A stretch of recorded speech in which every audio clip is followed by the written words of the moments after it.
இவரோட பேர் என்ன? புனுகு பூனையா இல்லை மரநாயா? இவரை வச்சு வாசனை திரவியங்கள் தயாரிக்கிறாங்க. அது எப்படி? உலகத்திலே மிக விலை உயர்ந்த காஃபியும் மிகவும் சுவையான காஃபியும் இவர்னால தான் கிடைக்குது. அது எப்படி? இவர் சம்பவம் பண்ணிட்டு போன பின்னாடி தான் தெரியும் நமக்கெல்லாம் தேங்காயில் இவர் ஓட்டையை போட்டு வேட்டையாடிட்டு போயிருக்காரு அப்படின்னு. இவர் ஒரு பேட்மேன் மாதிரி இரவுல தான் இருப்பார். இப்படிப்பட்ட மர்மமான ஒரு வாழ்க்கை கொண்ட இந்த உயிரினத்தின் பல சுவாரஸ்யமான மர்மமான தகவல்களை இன்னைக்கு தெரிஞ்சுக்கலாம் வாழ்வியலோட சேர்த்து.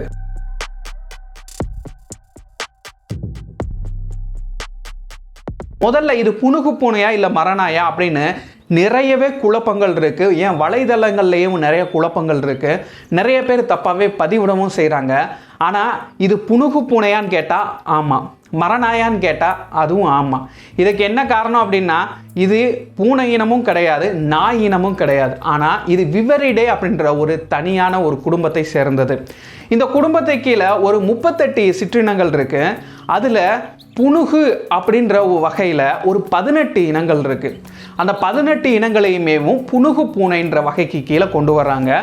அதில் ஒன்று தான் மரநாய். அப்போது புனுகு பூனையில் இருக்கிற ஒரு வகை தான் மரநாய். இந்த மரநாயோட பேர் ஏசியன் பாம் சிவிட். முதல் குழப்பம் தீர்ந்துருச்சு. ரெண்டாவது குழப்பம் என்ன அப்படின்னா, மரநாயை எல்லாருமே வீசல் அப்படின்னு சொல்லி அடையாளப்படுத்துகிறாங்க. வீசல்னு சொல்லி நிறையா பதிவுகளில் நான் பார்த்தேன். ஆனால் வீசல் அப்படிங்கிறது அது வேறு ஒரு குடும்பத்தை சேர்ந்த வேறு ஒரு உயிரினம். அவரோட ஃபேமிலியே வேற. அவரோட அண்ணன் யாருன்னு தெரிஞ்சால் ரொம்பவே ஆச்சரியப்படுவீங்க. ஹனி பேஜர் தான் இவரோட அண்ணன். அதாவது ஹனி பேஜரும் இந்த வீசல் எல்லாமே ஒரு குடும்பத்துக்கு கீழே வரக்கூடிய உயிரினங்கள். அப்போது இந்த வீசலுக்கும் இந்த மரநாய், இந்த புனுகு பூனைகளுக்குமே சம்பந்தமே கிடையாது. அது மட்டும் இல்லை, இந்த வீசல் அப்படிங்கிறது நம்ம இந்தியாவில் பெரும்பாலும் எங்கேயுமே கிடையாது. ஆனால் இமயமலை பகுதிகள்லையும் வடக்கு பகுதிகளில் ஒரு சில இடங்களில் மட்டும் இந்த வீசல் காணப்படுது. மற்றபடி இந்தியாவில் தென்பகுதியில் எங்கேயுமே கிடையாது. இந்த வீசல் பழங்கள், தேங்காய்கள் இந்த மாதிரிலாம் எதுவும் சாப்பிடாது. இது முழுக்க முழுக்க எலிகளை தான் அதிக அளவு வேட்டையாடி சாப்பிடக்கூடிய ஒரு பாலூட்டி உயிரினம். அதனால மரநாய்களையோ இல்லாட்டி புனுகு பூனையவோ வீசலோட ஒப்பிட்டு பேசுறதுங்கிறது ரொம்பவே ஒரு தவறானது. மூன்றாவது ஒரு குழப்பம் இருக்குது. அதாவது ஏசியன் பாம் ஸ்வீட் அப்படின்றது தான் மரநாய் நம்ம சொல்கிறோம். அதே மாதிரி ஆப்பிரிக்கன் பாம் ஸ்வீட்டுன்னு ஒன்று இருக்குது. பெயர் மட்டும்தான் இது ஏசியன், இது ஆப்பிரிக்கன். அதே மாதிரி இது ரெண்டையுமே பார்த்தாலுமே இது ரெண்டுமே புனுகு பூனையை சேர்ந்த மாதிரி தான் இருக்கும். ஆனால் ஆப்பிரிக்கன் பாம் ஸ்வீட்ன்றது இந்த குடும்பத்துமே கிடையாது. அது வேறு ஒரு குடும்பத்தை சேர்ந்தது. அந்த குடும்பத்துக்கும் இதுக்கு சம்மந்தம் இல்லை. பெயரில் மட்டும் சம்மந்தமே தவிர இதனுடைய மரபணுக்களில் எந்த ஒரு சம்மந்தமும் கிடையாது. அப்போது ஆப்பிரிக்கன் பாம் ஸ்வீட்ன்றது வேற ஒரு உயிரினம். அதே மாதிரி ஆப்பிரிக்கன் ஸ்வீட்னு ஒன்று இருக்குது. ஆனால் அது இதனுடைய குடும்பத்தை சேர்ந்தது. அதாவது விவரிடே குடும்பத்தில் இந்த புனுகு பூனை கீழே தான் இந்த ஆப்பிரிக்கன் ஸ்வீட்டுமே வரும். சரி, இப்போ உங்களுக்கு அடிப்படையான குழப்பங்கள் தீர்ந்திருக்கும். உலகத்தில் ஆசியா, ஐரோப்பா, ஆப்பிரிக்கா இந்த பகுதிகளில் தான் இந்த புனுகு பூனைகளின் வகைகள் காணப்படுது. இந்த விவரிடே குடும்பத்துக்கு கீழே 38 இனங்கள் இருக்குன்னு சொன்னேன்ல, அதில் பியர் கேட்டுன்னு சொல்லி ஒரு இனம் இருக்குது. இதை பற்றி உங்களுக்கு பாப்கார்ன் பிடிக்குமா அப்படின்னா கடைசி வரைக்கும் பாருங்கள். இந்த பியர் கேட்டுன்றவர் ஒரு சிறந்த சம்பவம் செய்கிறவர். இதை நம்ம கடைசியாக பார்ப்போம். இந்தியாவில் ஒரு 8 வகையான புனுகு பூனைகள் இருக்குது. அதில் நம்ம ஏசியன் பாம் ஸ்வீட்ன்ற இந்த மரநாய்களை பற்றி முழுவதுமாக பார்க்க போகிறோம். ஒரு ஆண் மரநாய், ஒரு பெண் மரநாய், ரெண்டுமே இணை சேர்ந்த பின்னாடி பெண் மரநாயானது கிட்டத்தட்ட 60லிருந்து 70 நாளுக்குள்ளே கர்ப்பம் தரித்து ஒரு பாறைகளின் இடுக்குகள்லையோ இல்லாட்டி மரப்பொந்துகள்லையோ இந்த மாதிரி இடங்களாக தேர்வு பண்ணி அங்கே தான் குட்டி போடும். இந்த ஆண் மரநாய் இனப்பெருக்கம் செய்கிறதோட சரி, அது வேலையை பார்த்துட்டு போயிடும். அதுக்கப்புறம் இந்த குட்டிகள் எல்லாத்தையுமே முழுக்க முழுக்க கவனிக்கிறது இந்த பெண் மரநாய் தான். இந்த குட்டிகள் பிறக்கும் பொழுதே அல்ட்ரிசியல் யங்காக இருக்கும். அல்ட்ரிசியல் யங்கு அப்படின்னா பிறக்கும் பொழுது தாயினுடைய பாதுகாப்பு இருந்தால் தான் அந்த குழந்தையினால் வளர முடியும். இதை நம்ம இதுக்கு முன்னாடி பதிவுகளில் பார்த்துருப்போம். அதாவது ப்ரிகோசியல் யங் அப்படின்னு பார்த்துறோம். ப்ரிகோசியல் யங்குனா அந்த குட்டியானது பிறந்துருச்சு அப்படின்னா அது தாய் இல்லாமலே ஓடக்கூடிய வகையிலேயே தன்னுடைய உடல்லாம் ரோமங்களோட இந்த மாதிரி பிறக்கக்கூடிய தன்னிச்சையாக ஓரளவு செயல்படக்கூடியதெல்லாம் ப்ரிகோசியல் யங்குன்னு சொல்லியிருப்போம். ஆல்ட்ரேசியல் யங் அப்படின்னா அது தாயினுடைய பராமரிப்பு இருந்தால் மட்டும்தான் அதனால் வளர முடியும் அப்படின்ற ஒரு சூழ்நிலை இருக்கும். பிறக்கும் பொழுதே நடக்க முடியாது, ரோமங்கள் இல்லாமல் அந்த மாதிரி இருக்கும். அதே வகையை சேர்ந்தது தான் நம்ம இந்த மரநாய்களுமே 2லேருந்து 4 குட்டிகள் வரைக்குமே போடும். இந்த மரநாய்களோட எடைன்னு பார்த்துக்கிட்டா ரொம்பவே குறைவாக இருக்கும். ஒரு 80 கிராம் அளவுக்கு தான் இருக்கும். ஒரு 10-12 நாட்களில் இது கண்ணு திறக்க ஆரம்பிக்கும். இது முழுக்க முழுக்க தாயினுடைய பாலை நம்பி தான் இருக்கும்.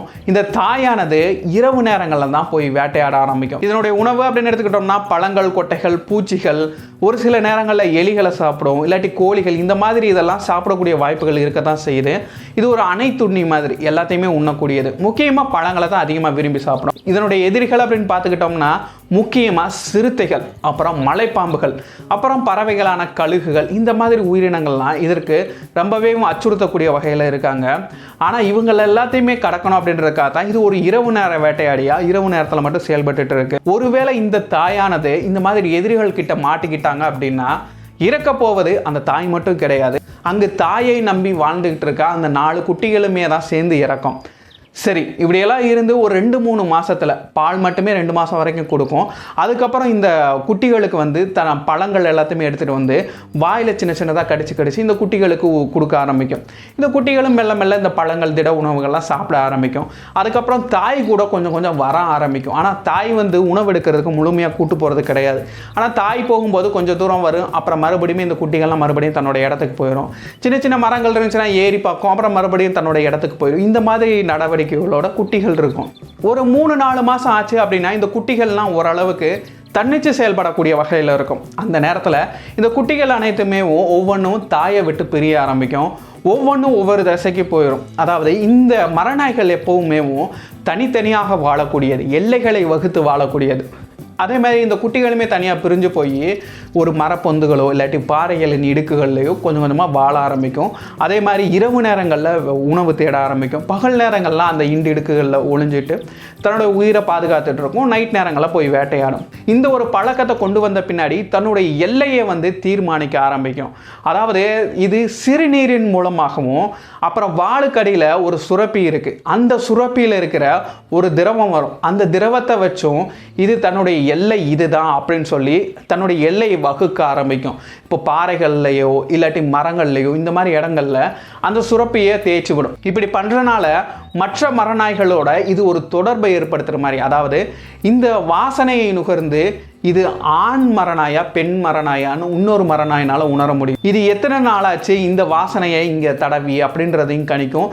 இது புதுசாக இருக்கா பழசாக இருக்கா அப்படின்றதையும், இது ஒரு ஆண் எல்லைக்காக இது வகுக்கப்பட்டதா இல்லாட்டி இது இனப்பெருக்கத்துக்காக வெளியேற்றின அந்த ஒரு வாசனையா அப்படின்னு சொல்லிட்டு பல தகவல்களை உள்ளடக்கியது தான் இதனுடைய வாசனை சுரப்பியாக இருக்குது.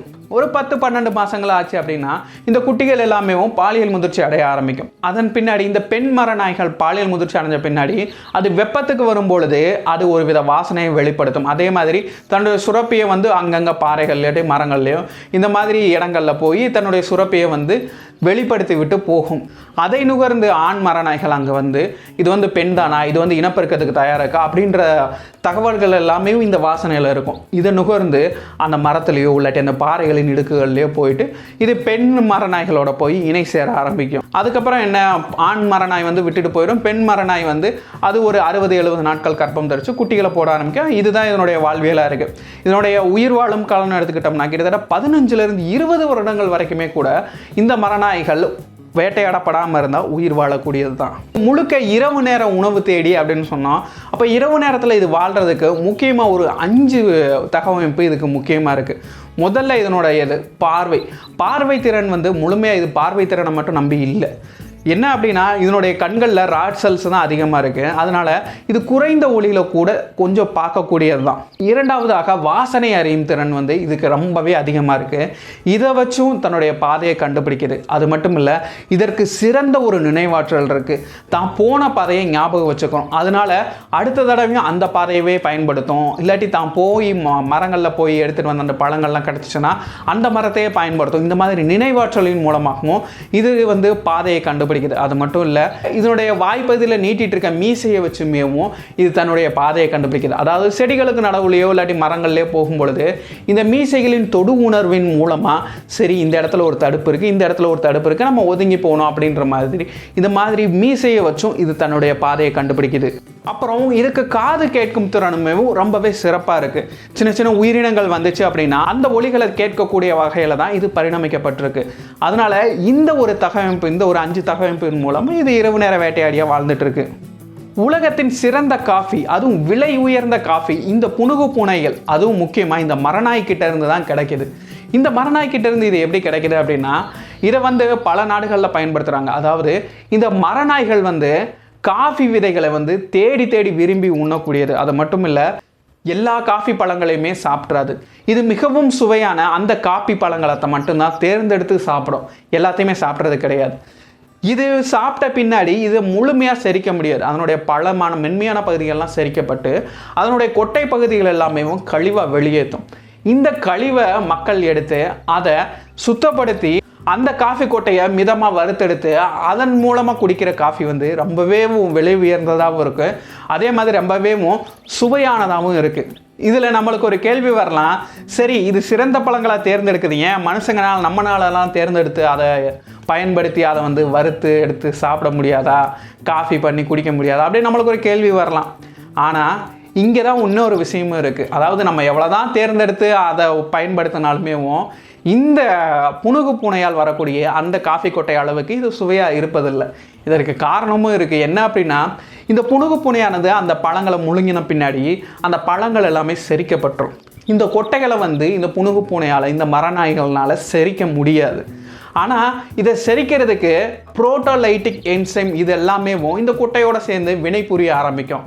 அப்படியும் எதுவுமே ஆகாது, செரிக்காமல் மறுபடியும் வெளியே வர ஆரம்பிக்கும். இந்த புரோட்டோலைட்டிக் அப்படின்ற என்சைம் இது கூட சேர்றதுனால இந்த காப்பி கொட்டையானது அதிலிருந்து கசப்பு தன்மை எல்லாமே நீங்கிட்டு மென்மையான ஒரு சுவையுடையதாக ஒரு பகுதி பொருளாக இது வெளியே வரும். இந்த ஒரு காரணத்தினால தான் இந்த கோபி லுவாக், இதனுடைய இந்த காஃபியோட பேர் கோபி லுவாக், குடிச்சு முடிச்ச பின்னாடியுமே அது வாயில் ஒரு சிறந்த ஒரு மனத்தை கொடுத்துக்கிட்டே இருக்கிறதா எல்லாரும் சொல்கிறாங்க. அதனால தான் இந்த புனுகு பூனை, இந்த மரநாய்கள் சாப்பிட்ட அந்த காப்பி கொட்டைகளை தேர்ந்தெடுத்து அதில் காஃபி பண்ணி குடிக்கிறாங்க. இந்த ஒரு முறையை எப்போ கண்டுபிடிச்சாங்க அப்படின்னா, இது ஒரு சிறப்பான சம்பவம். என்ன அப்படின்னா, முதல்ல கோபி லுவாக், கோபின்னா காஃபின்னு அர்த்தம், லுவாக் அப்படின்னா இந்த உயிரினத்தோட பேர், இதான் கோபி லுவாக்னு பேர் வச்சுருக்காங்க. இது வந்து 17-18ஆம் நூற்றாண்டுகளில் அந்த காலகட்டங்களில் இந்தோனேசியாவை டச்சுக்காரர்கள் ஆட்சி செஞ்சுட்டு இருந்தாங்க. அந்த நேரங்களில் இந்த டச்சுக்காரர்கள் இருந்துட்டு இவர்கள் வந்து காஃபியை வந்து ஏற்றுமதி பண்ணணும் அப்படின்னு முடிவு பண்ணாங்க. ஆனால் அந்த காலகட்டங்களில் இந்தோனேசியாவில் காஃபி பயிர்றது அப்படின்றதுக்கு ஒன்று கிடையவே கிடையாது, அங்கே காஃபிகளே கிடையாது. ஆனால் டச்சுக்காரர்கள் வேறு பகுதியிலிருந்து கொண்டு வந்து இந்த காஃபி விதைகள் எல்லாமே உள்ளூர் விவசாயிகள் அவங்க கிட்டலாம் கொடுத்து, நீ வச்சிருக்க நிலத்தில் 3ல் 1 பங்கில் இந்த காஃபியை நீ விளைவிக்கணும் அப்படின்னு சொல்லிட்டு வலுக்கட்டாயமாக இன்னும் ஒரு சிலர் எல்லார்ட்டையுமே வேலை வாங்கி இந்த மாதிரி ஒரு அடிமைத்தனம் மாதிரி, ஆனால் முழுமையாக அடிமைத்தனம் அப்படின்னு எங்கேயுமே ஆவணப்படுத்தப்படலை. ஆனால் இவர்கள் ஆட்சி செஞ்ச பகுதிகளில் விவசாயிகளை கொஞ்சம் கொடுமைப்படுத்தி இந்த காஃபி விதைகளை வந்து பயிரிட்டு அந்த காஃபி விதைகளை வந்து வெளிநாடுகளுக்கு ஏற்றுமதி செய்ய ஆரம்பித்தாங்க. ஆனால் ஏற்றுமதி செய்யும் பொழுது இந்த காஃபி பழங்களை எல்லாத்தையுமே அந்த விவசாயிகளும் பயன்படுத்திடுவாங்க அப்படின்னு சொல்லிட்டு இந்த விவசாயிகள் யாருமே பயன்படுத்தக்கூடாது, பயன்படுத்தினால் கடுமையான தண்டனை அப்படின்னு சொல்லிட்டு இந்த மாதிரி ஒரு சட்டத்தை இயற்றிட்டு இந்த மாதிரி காஃபியை பயிரிடுறாங்க. இந்த ஒரு காரணத்தினாலேயும் காஃபி எப்படி இருக்கும், அதை குடிக்கணும் அப்படின்ற ஒரு ஆர்வம் இவர்களுக்கு இருந்துட்டு தான் இருந்துச்சு. அந்த நேரங்களில் தான் நம்ம இந்த மரநாய் என்ன பண்ணுச்சு அப்படின்னா, அங்கு வாழக்கூடிய அந்த மரநாய்கள் வந்து இந்த மாதிரி காஃபி தோட்டங்களுக்குள்ளே உள்ளே புகுந்து அந்த காஃபி பழங்கள் எல்லாத்தையுமே தேர்ந்தெடுத்து எது நல்லா இருக்கும், ஒரு எது ருசியானது அப்படின்னு தேர்ந்தெடுத்து சாப்பிட ஆரம்பிச்சிச்சு. அது சாப்பிட்ட பின்னாடி அது தன்னுடைய கழிவுகளை வெளியேற்றின பின்னாடி அந்த கழிவுகள் எல்லாமே அங்கங்கன்னு சிதறி கிடந்துச்சு. ஆனால் டச்சுக்காரர்கள் இதை பெருசாக கண்டுக்கலை, ஏன்னா இது ஒரு கழிவு பொருள் அப்படின்னு சொல்லிட்டு. ஆனால் அங்கே இருந்த மக்கள் எல்லாமே சரி இதை எடுத்து இதை சுத்தப்படுத்தியாவது சாப்பிட்டு பார்த்துருவோம் அப்படின்ற ஒரு ஆர்வ மிகுதியில் அந்த கழிவை எடுத்து அதை நல்லா சுத்தப்படுத்தி அப்புறம் காஃபியை வறுத்தெடுத்து அப்புறம் அதில் காஃபி பண்ணி குடிச்சிருக்காங்க. அப்போ தான் இதனுடைய மனமே, இதனுடைய சுவையே உங்களுக்கு தெரிஞ்சிருக்கு. அதுக்கப்புறம் இந்த மரநாய் எங்கெல்லாம் போய் அந்த கழிவுகளை வெளியிட்டதோ அதெல்லாமே எடுத்துகிட்டு வந்து இந்த மாதிரி பயன்படுத்த ஆரம்பிச்சிருக்காங்க. இது பின்னாட்களில் டச்சுக்காரர்களுக்கே தெரிய ஆரம்பிச்சிருக்கு. அப்புறம் தான் டச்சுக்காரர்களுக்கே தெரிஞ்சிருக்கு, அட நம்ம குடிக்கிற காஃபியை விட இந்த காஃபி வந்து ரொம்பவே நல்லா இருக்கு அப்படின்ற மாதிரி ஒரு நிலையை கொண்டு வந்திருக்கு. இப்படி தான் இந்த கோபி லுவாக் இந்த ஒரு காஃபி வந்து நம்ம உலகத்துக்கு வந்துச்சு. அது மட்டும் இல்லை, இப்போது இந்த கோபி லுவாக்குக்காக இந்த உயிரினங்கள் படும் கஷ்டன்றது ரொம்பவே அதிகமானது தான். என்ன அப்படின்னா, செயற்கையாகவே அதை பிடிச்சிட்டு வந்து கூண்டில் போட்டு காஃபி பழங்கள் எல்லாத்தையுமே அது முன்னாடி போட்டு அதை சாப்பிட வச்சு அதுக்கு வெளியேற்றின கழிவை வந்து அதை எடுத்து இவங்க தயாரிக்கிறாங்க. ஆனால் இந்த மாதிரி செயற்கையாக தயாரிக்கப்படுவதுன்றது அவ்வளோ சுவையாக இல்லை. ஏன் அப்படின்னா, ஆனால் இந்த மரநாயானது இயற்கையாக தோட்டங்களுக்குள்ளே போச்சு அப்படின்னா தேர்ந்தெடுத்த பழங்களை மட்டுமே உண்ணும். ஆனால் இங்கே செயற்கையான கூண்டுக்குள்ளே கொடுக்குறாங்க, அதை மட்டும் தான் சாப்பிட்டு அந்த மாதிரி அது கழிவை வெளியேற்றுது. இதனால தான் செயற்கையாக இந்த கோபி லுவாக்கை உருவாக்கும் பொழுது இது வந்து ரொம்பவே தரம் குறைஞ்சதாகவும் இருக்குது. அது மட்டும் இல்லை, இதனால் இந்த மரநாய்கள் வந்து ரொம்பவே பாதிக்கப்படுது. ரொம்ப மன அழுத்தத்துக்கு உள்ளாகி நிறைய இறந்து போகக்கூடிய வாய்ப்புகள்லாம் நிறையா கொண்டு வந்திருக்கு. சரி, இந்த காஃபியை ஓரம் கட்டிடுவோம். அடுத்து நம்ம அந்த பர்ஃப்யூமுக்கு வருவோம். அதாவது புனுகு பூனைகள். இந்த புனுகு பூனையில் ஒரு சில இனங்கள், அதாவது முக்கியமாக ஆஃப்ரிக்கன் ஸ்வீட்டுன்னு சொல்லி முன்னாடி சொன்னேன்ல, அந்த ஆஃப்ரிக்கன் ஸ்வீட் வந்து அந்த ஒரு புனுகு பூனை என்ன பண்ணும் அப்படின்னா, இது தன்னுடைய எல்லையை குறிப்பதற்காக ஒரு வித வாசனை வெளிப்படுத்தும்னு சொன்னால் வாளுக்கடியில் ஒரு சுரப்பி இருக்கும், அதுலேருந்து ஒரு வாசனை வந்து வெளியேற்றும். இந்த வாசனை வந்து சின்னதாக மெழுகு மாதிரி இருக்கும். இந்த வாசனை பாறைகளில் தடவுறதோ இல்லாட்டி மரங்களில் தடவுறதோ இந்த மாதிரி தடவிட்டு போகும். ஆனால் நம்ம மனுஷ பயலுக்கு அந்த மெழுகு மாதிரி சுரக்கிற அதையுமே எடுத்துகிட்டு வந்து சில நாட்கள் வச்சிருக்கும் பொழுதே அது கெட்டன வாசனை நீங்க ஆரம்பிச்சிடும். அது மட்டும் இல்லை, இவர்கள் ஒரு சில எண்ணெய்கள் எல்லாத்தையுமே சேர்த்து இது ஒரு தெய்வீகமான மாதிரி வீச ஆரம்பிச்சது. இதுதான் புனுகு அப்படின்னு சொல்லுவாங்க. இந்த புனுகு வாசனையை வச்சு தான் தெய்வீகமான இருக்கிற இடங்களில் இதை பயன்படுத்துகிறதோ, அப்புறம் இதை வந்து சென்ட்டாக பயன்படுத்துறது அப்படின்னு சொல்லிட்டு பல தேவைகளுக்கு இது ஒரு நறுமணம் மிக்க வாசனையாக இந்த ஒரு பொருளை பார்த்தாங்க, இந்த புனுகுன்ற பொருளை. இது வந்து அதிக அளவு இந்த ஆப்பிரிக்கன் ஸ்வீட்டில் இருந்து தான் இதை அதிக அளவு எடுக்க ஆரம்பித்தாங்க. இதனாலேயும் அந்த உயிரினங்கள் பாதிக்கப்பட்டுச்சு. சரி, கடைசியாக பியர் கேட், அதாவது பாப்கார்ன் சொன்னேன்ல, அந்த பகுதிக்கு வருவோம். என்ன அப்படின்னா, நம்ம பியர் கேட் என்ன பண்ணுவோம் அப்படின்னா, இதனுடைய சிறுநீர் வந்து சுரக்கும் பொழுது இந்த சிறுநீரானது அது உடம்புல இருக்கக்கூடிய பாக்டீரியாஸ் அப்புறம் இன்னும் நுண்ணுயிர்கள் கிட்டலாம் இந்த சிறுநீரானது வினை புரிஞ்சு 2AP அப்படின்ற ஒரு வேதி பொருளாக மாறுது. 2AP அப்படின்னா என்னென்னா, 2 அசிட்டைலையும் ஒரு பிரியோலின் அப்படின்ற வேதி சேர்மங்கள் தான். இது ரெண்டுமே சேரும் பொழுது இது காற்றில் வந்து ஆவியாக்கப்படும். ஆவியாக்கும் பொழுது ஒரு வித வாசனையை தரும். அதனால் இது யூரின் போகும்பொழுதெல்லாம் இந்த 2AP வந்து வெளிப்படும். இது என்ன அப்படின்னா, நம்ம பாப்கார்ன் பொரிக்கிறோம்ல, பாப்கார்ன் பொரிக்கும் பொழுது பாப்கார்ன் அது வெடிக்கும் பொழுது அந்த பாப்கார்னுக்குள்ளே இருந்தும் இந்த 2AP வரும். என்ன அப்படின்னா, 2 அசிட்டலும் ஒரு பிரியோலினும். அப்போது இந்த பியர் கேட் இதனுடைய யூரின் வாசனையும் இந்த பாப்கார்னுடைய வாசனையும் ரெண்டுமே ஒன்று தான். இது இப்போது 2016 வந்த ஒரு ஆய்வறிக்கையில் இதை வெளியிட்டிருக்காங்க. முடிவாக என்ன சொல்ல வரேன்னா, இதனுடைய எதிரிகள்னு பார்த்துக்கிட்டோம்னா நம்ம சொன்ன மாதிரி சிறுத்தை, மலைப்பாம்பு, அப்புறம் கழுகுகள் இந்த மாதிரி வேட்டையாடிகள் இருந்தாலுமே அந்த உயிரினங்கள் எல்லாமே சாப்பிட்டுச்சு அப்படின்னா உணவு சங்கிலிக்கு இது ஒரு தேவையானதாக இருக்கும். ஆனால் மனிதர்களாகிய நம்ம இதை கொல்லும் பொழுது, மனிதர்கள் எதுக்காகலாம் இதை கொள்கிறாங்க அப்படின்னா, மனிதர்கள் வந்து இதை தேங்காயை சேதப்படுத்துறது, அப்புறம் பண்ணைகளில் புகுந்து வளர்க்குற உயிரினங்களை சேதப்படுத்துறது இப்படின்னு சொல்லிட்டு இதை விஷம் வைத்து கொள்வது, இந்த மாதிரி வேலைகள்லாம் பண்ணுறாங்க. அது மட்டும் இல்லை, இதை வேட்டையாடுறது, இதை மாந்திரம் தாந்திரம் இந்த மாதிரிலாம் வேலை செய்கிறது, அப்புறம் இதனுடைய அந்த புனுகிற்காக இதை கொள்வது அப்படின்னு சொல்லிட்டு பல வேலைகளை செய்கிறாங்க. வேட்டையாடுறது, மந்திரம் போடுறது, வன்மத்தை கக்கிறது, சென்ட் எடுக்கிறது, காப்பி குடிக்கிறது அப்படின்னு இந்த உயிரினங்களை மனிதர்கள் நிறையவே செஞ்சுட்டாங்க. என்ன அப்படின்னா, மலபார் ஸ்வீட்டுன்ற இந்த மாதிரி இன்னும் ஒரு சில புனுகு பூனைகள் அழிவின் விளிம்பிற்கே தள்ளப்பட்டுருச்சு. வேற என்ன சொல்ல, இப்படிக்கு இந்த பதிவை முடிக்கும் அன்புள்ள சகோதரன்.